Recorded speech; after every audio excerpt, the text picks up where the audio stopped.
that, I have the honor to present President George Bush to receive an honorary degree.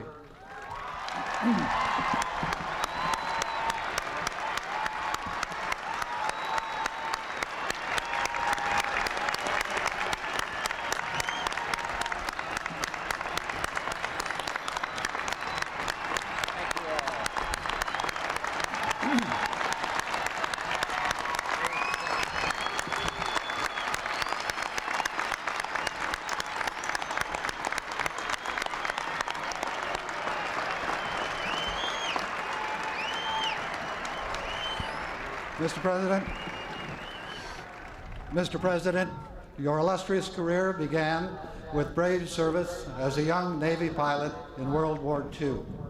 You went on to achieve distinction as an entrepreneur, as a diplomat in China and the United Nations, and as Vice President and President of the United States, exemplifying in your life and work the highest American ideals for personal excellence and dedication to public service.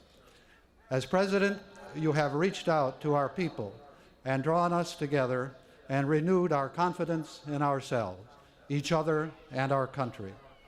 You have become a champion of educational reform, a movement of the highest priority for our children and our future as a nation. And you have led the countries of the world to a new and unprecedented sense of community and common purpose, articulating a vision of a new world order that offers the promise of peace and justice and freedom in the world as we approach a new century.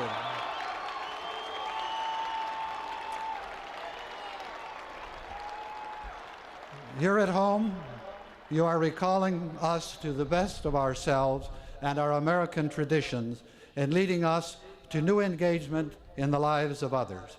And it is especially appropriate that the University of Michigan, as one of America's leading public universities, recognizes your accomplishments as a great public servant and your leadership for world peace and your commitment to education and to youth.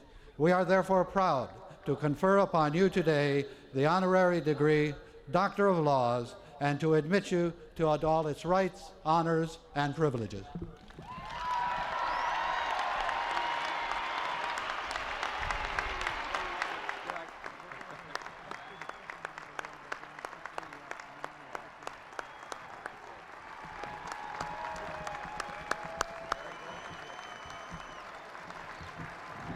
Let me introduce Regent Paul Brown.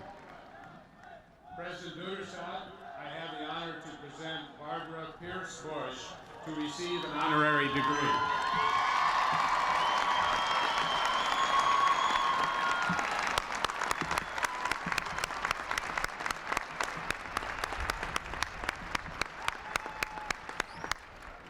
In your position as First Lady, you are providing an inspiring model of the spirit of volunteerism and commitment to improving the lives of those in need that recalls us to our proudest American traditions of unselfish service to others.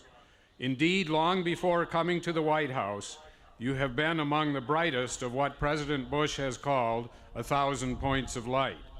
You have always made service to others an essential part of your life.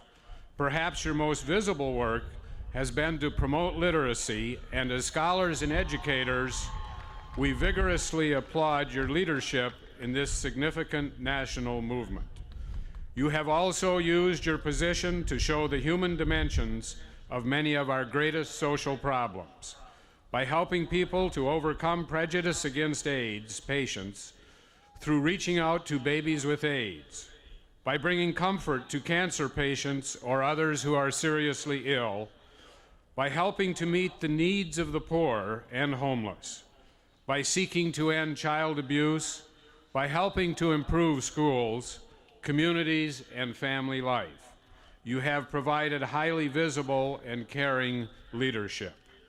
In recognition of your compassion and your humane commitment to helping others, the University of Michigan is proud to confer on Barbara Pierce Bush the honorary degree Doctor of Laws and admit you to all its rights, honors, and privileges.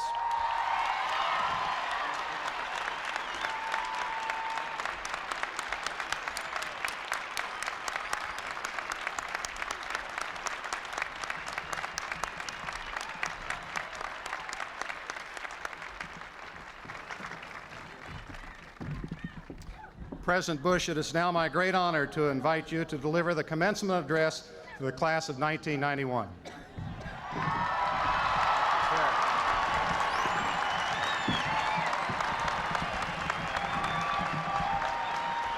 President Duberstadt, thank you all very much. Thank you for that warm welcome, and I want to salute the President, salute Governor and Mrs. John Engler,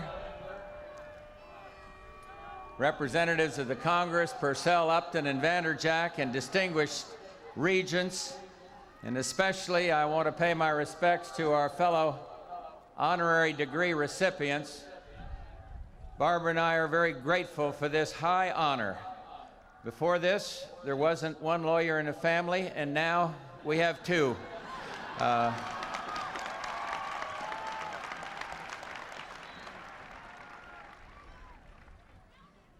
The last time I was in Ann Arbor, we commemorated John Kennedy's unveiling of the Peace Corps. And as your commencement program indicates, Lyndon Johnson introduced the Great Society in a University of Michigan commencement address. Today, I want to talk to you about this historic moment, your commencement, your journey into the real world. Coincides with this nation's commencement into a world freed from Cold War conflict and thrust into an era of cooperation and economic competition. The United States plays a defining role in the world. Our economic strength, our military power, and most of all, our national character brought us to this special moment when our policies unleashed the economic expansion of the 1980s. We exposed forever the failures of socialism and reaffirmed our status as the world's greatest economic power.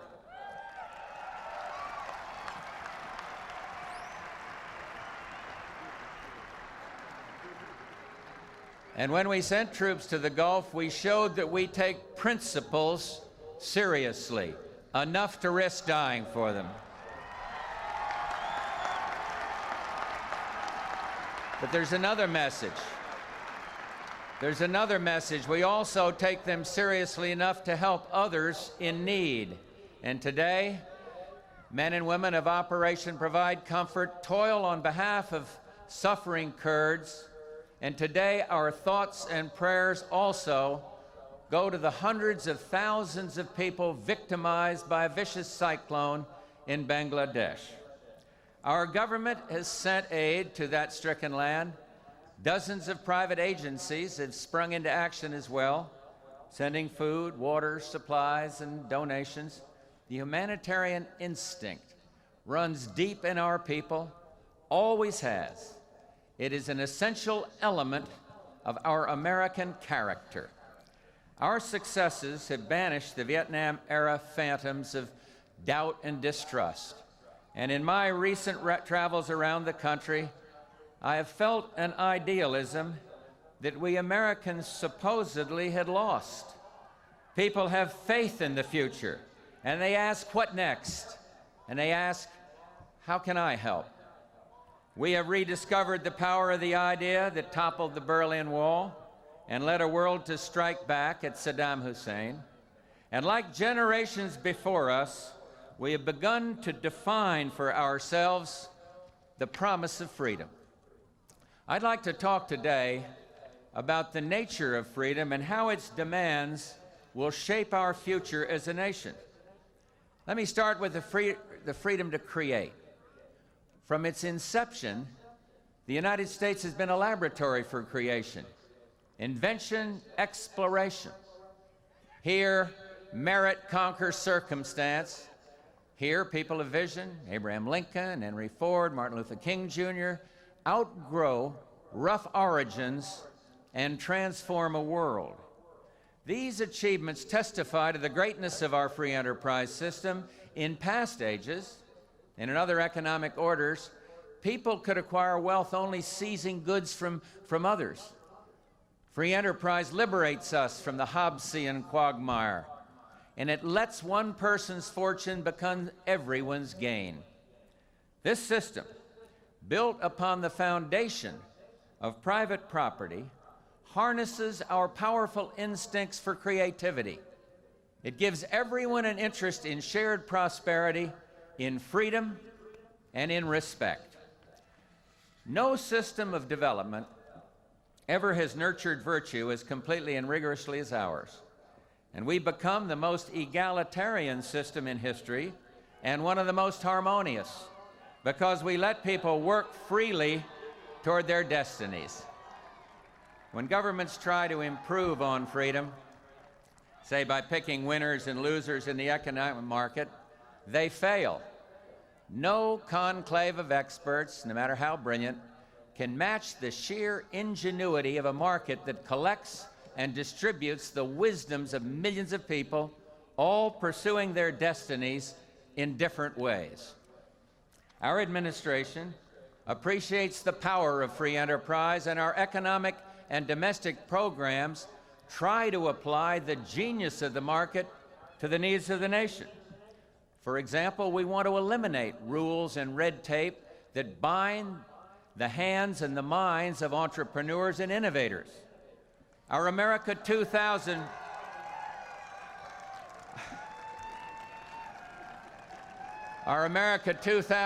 educational strategy challenges the nation to reinvent the American school, to compete in the race to unleash our national genius.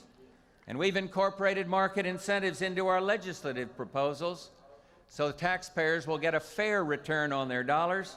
Just look at last year's child care legislation and the Clean Air Act, or this year's transportation bill.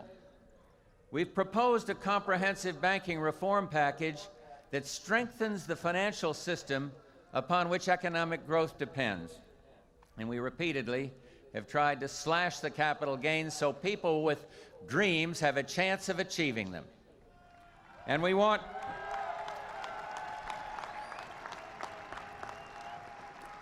to extend the dignity of home ownership to people who live now in government-owned apartments. Home ownership gives people dignity.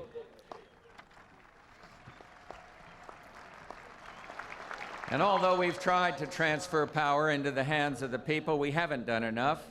In a world transformed by freedom, we must look up for other ways to help people build good lives for themselves and their families. The average worker in the United States now spends more than 4 months of each year working just to pay the tax man. And increasing numbers of citizens see that burden as a barrier to achieving their dreams.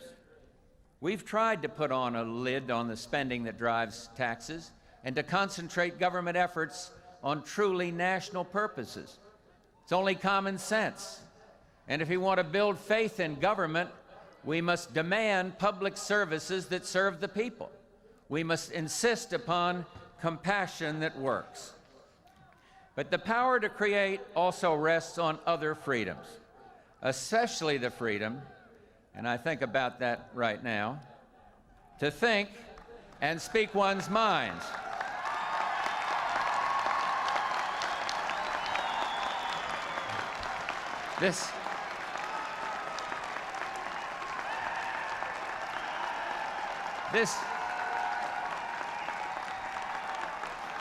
You see,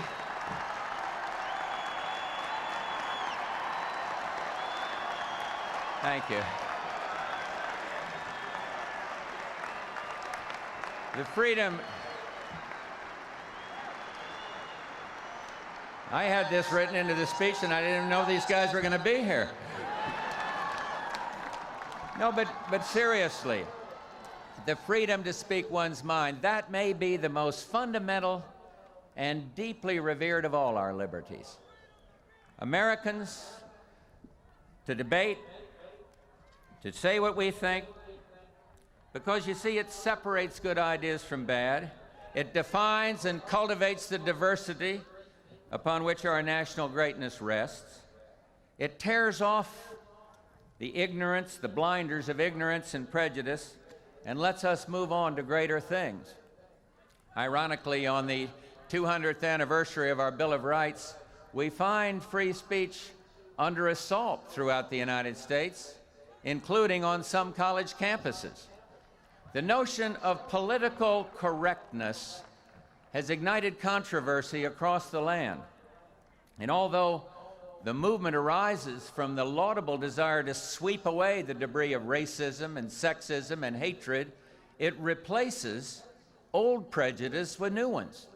It declares certain topics off limits, certain expression off limits, even certain gestures off limits. What began as a crusade for civility has soured into a cause of conflict and even censorship. Disputants treat sheer force, getting their foes punished or expelled, for instance, as a substitute for the power of ideas. Throughout history, attempts to micromanage casual conversation have only incited distrust. They've invited people to look for an insult in every word, gesture, action. And in their own Orwellian way, crusades that demand correct behavior crush diversity in the name of diversity. We all should be alarmed at the rise of intolerance in our land and by the growing tendency to use intimidation rather than reason in settling disputes. Neighbors who disagree no longer settle matters over a cup of coffee. They hire lawyers and they go to court. And political extremists roam the land, abusing the privilege of free speech, setting citizens against one another on the basis of their class or race. But you see, such bullying is outrageous. It's not worthy of a great nation grounded in the values of tolerance and respect. And so let us fight back against the boring politics of division and derision. Let's trust our friends and colleagues to respond to reason. As Americans, we must use our persuasive powers to conquer bigotry once and for all. And we must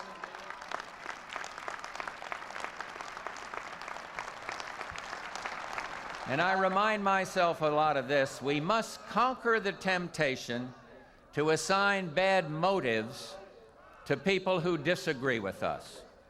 If we hope to make full use of the optimism I discussed earlier, men and women must feel free to speak their hearts and minds. We must build a society in which people can join in common cause without having to surrender their identities. You can lead the way. Share your thoughts and your experiences and your hopes and your frustrations. Defend others' rights to speak. And if harmony be our goal, let's pursue harmony, not inquisition.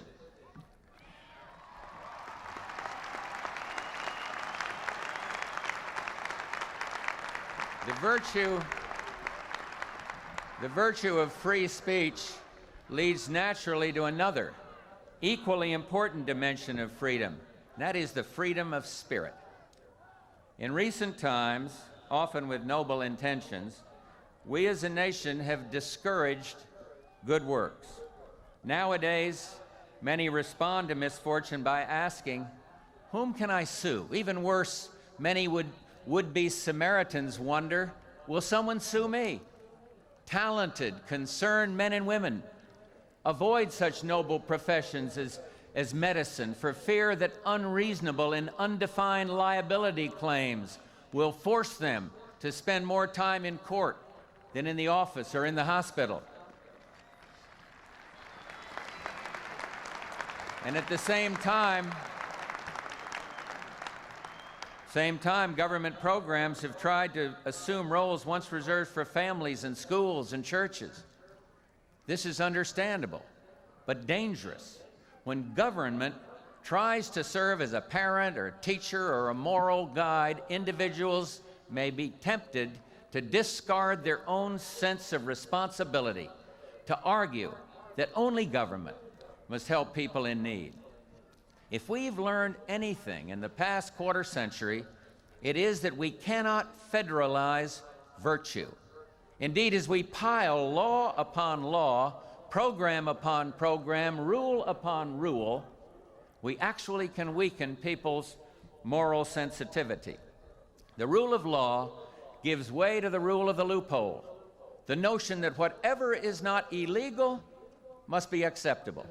In this way, great goals go unmet.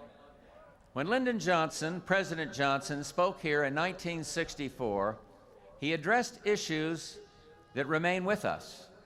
He proposed revitalizing cities, rejuvenating schools, trampling down the hoary harvest of racism, and protecting our environment back in 1964. He applied the wisdom of his time to these challenges.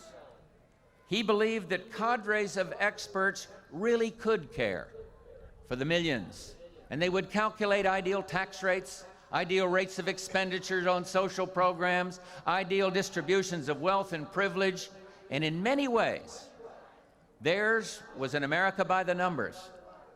If the numbers were right, America was right. And gradually, we got to the point of equating dollars with commitment, and when programs failed to produce progress, we demanded more money. And in time, this crusade backfired. Programs designed to ensure racial harmony generated animosity. Programs intended to help people out of poverty invited dependency. We should have learned that while the ideals behind the Great Society were noble, and indeed they were, the programs weren't always up to the task. We need to rethink our approach. Let's tell our people, we don't want an America by the numbers. We don't want a land of loopholes. We want a community of commitment and trust.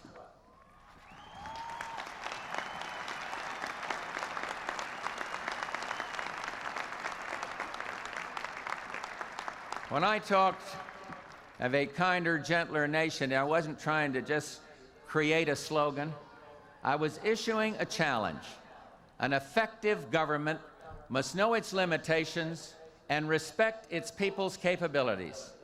In return, people must assume the final burden of freedom, and that's responsibility. Any introductory course in political philosophy teaches that freedom entails responsibility. Most of our greatest responsibilities confront us not in the government hearing rooms, but around dinner tables, on the streets, at the office. And if you teach your children and others how to hate, they will learn. And if you encourage them not to trust others, they'll follow your lead. And if you talk about compassion but refuse to help those in need, your children will learn to look the other way.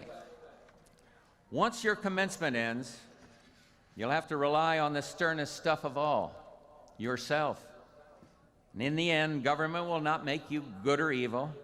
The quality of your life and of our nation's future depends as much on how you treat your fellow women and men as it does on the way in which we in Washington conduct our affairs of state. After all, the opposite of greed is not taxation, it is service. My vision for America depends heavily on you. You must protect the freedoms of enterprise, speech, and spirit. You must strengthen the family. You must build a peaceful and prosperous future. And we don't need another great society with huge and ambitious programs administered by the incumbent few. We need a good society, built upon the deeds of the many, a society that promotes service, selflessness, action.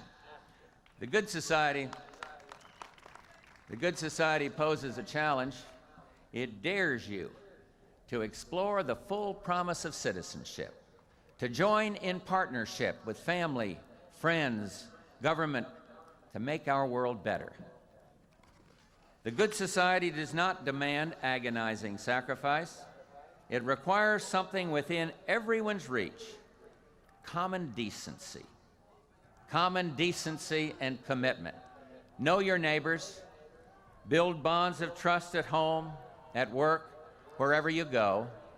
Don't just talk about principles, live them. Let me leave you today with an exhortation. Make the most of your abilities, question authority, but examine yourself. Demand good government, but strive to do what is good. Take risks, muster the courage to be what I call a point of light. Also, define your missions positively. Don't seek out villains. Don't fall prey to obsessions about freedom from various ills. Focus on freedom's promise, on your promise. When John Kennedy talked of sending a man to the moon, he didn't say, we want to avoid getting stranded on this planet. He said, we'll send a man to the moon. We must be equally determined to achieve our common goals. We live in the most exciting period of my lifetime, quite possibly of yours. The old way of doing things have run their course. Find new ones. Dare to serve others, and future generations will never forget the example you set. This is your day. Barbara and I are very proud to share it with you. Congratulations to each and every one of you, and thank you for the honor, and God bless the United States of America.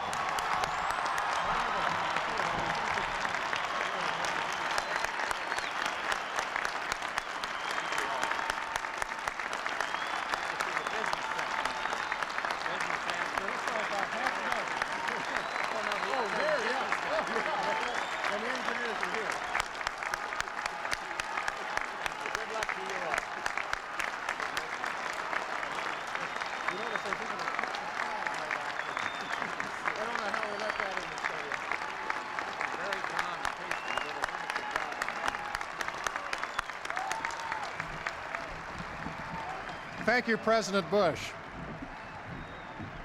Again, by authority of the state of Michigan, as vested in the Board of Regents, we confer degrees honoris causa, which have been recommended.